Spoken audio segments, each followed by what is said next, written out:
Hi, my name is Josh Dreyfus, and I'm a student in Mr. Bound's Expression 7 class. I read the Communist Manifesto written in 1848 by Karl Marx and Frederick Engels. I'm going to be talking about the book's hatred of capitalism and the idea to go to Marxism, as well as the impact this book had across the whole entire world.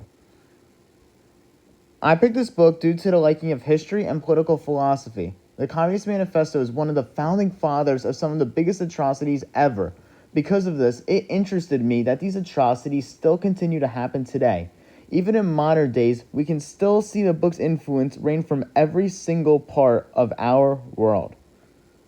Karl Marx, the person on the screen, is the author of the Communist Manifesto. He was a political theorist and lawyer from Germany. He has a PhD from the University of Jena, and he is known for promoting and wanting a new political system he called Marxism, which today we know as communism, to take over the whole political ideology of the world. He's the father of communism. It is assumed that the Communist Manifesto setting is in Europe due to the mentioning of the bourgeoisie, who originated in France. The message, though, seems to be about the whole world, as Karl Marx wants the whole world to change to his new political philosophy of Marxism. The book also takes place in the 1800s when the Industrial Revolution happened. The Industrial Revolution causes innovation, which is where the two main classes of wealth groups are shown. These were the bourgeoisie and the proletariats, which were the low and high class citizens. The people who created the innovation in society became rich, Karl Marx believes, and the people who did all the work for the rich were the poor. This is still true in today's society. The bourgeoisie were the group of citizens making the majority of the money in the countries, expanding innovation with their new technology, but not actually doing that much of the work. They were a small portion of the population, just like the rich in our society today. However, they made a huge portion of the income. They were the capitalists. The proletariats were the group of citizens who were poor, doing all the work to get the new technology out, but making the minority of the money. They, however, were the majority of the population, which is how it is in many countries today. Karl Marx gained a lot of support from this group due to unfortunate circumstances. Karl Marx, however, didn't get support from capitalists, who Karl Marx tried to expose after exploiting how there was a big wage gap that would never be shrunk noticeably, and unwillingness to get anything solved by the government even when they said it would get fixed. This caused people to look for another solution in their governments.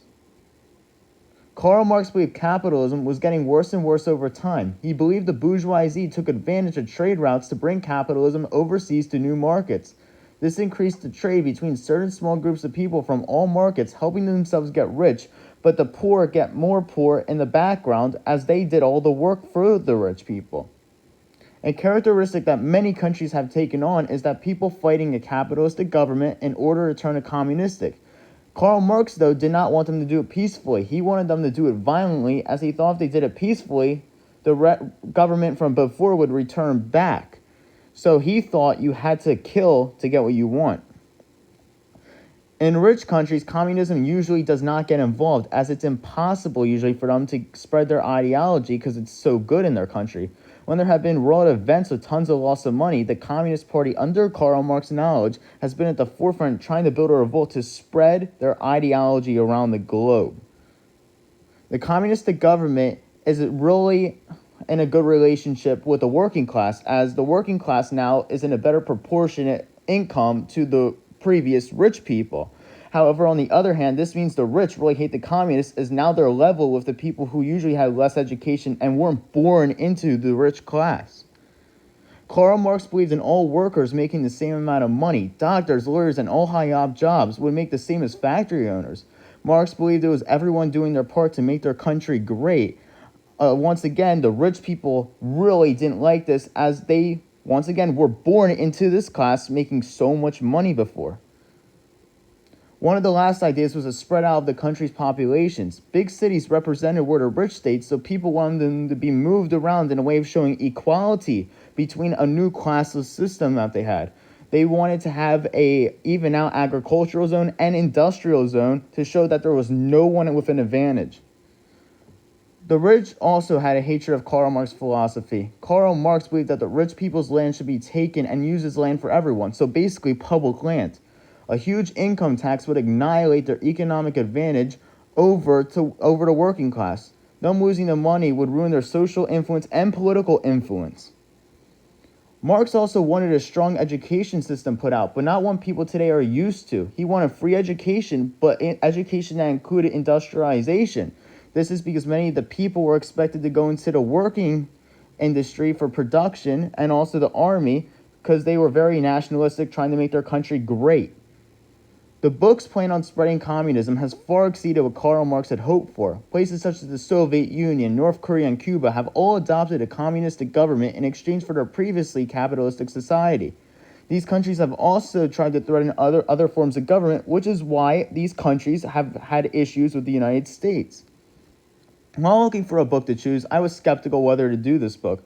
The Communist Manifesto was a very familiar name to me, even though I've never seen or read the book. It is a very direct topic, and I knew I would not agree with it. But it's also a philosophy that's interesting to understand, as you want to know why Marx thought this was actually helpful for society. Summer reading is important as it allows us to learn more about anything. This could be about philosophy, culture, a person, etc. But for me, it gave me an insight about history and how we are where we are. In general, it's good to read over the summer as it gets us more thinking and interpreting literature again. And it also gives us an idea for a more peaceful future. In conclusion, this book has caused an influence that can only be talked about as tragic. It's a propaganda to people suffering, as even though for everyone to make the same income originally might sound positive, it has many negatives. People have to support what they know is best for themselves, their fellow citizens, to live better lives, but not to become better subjects.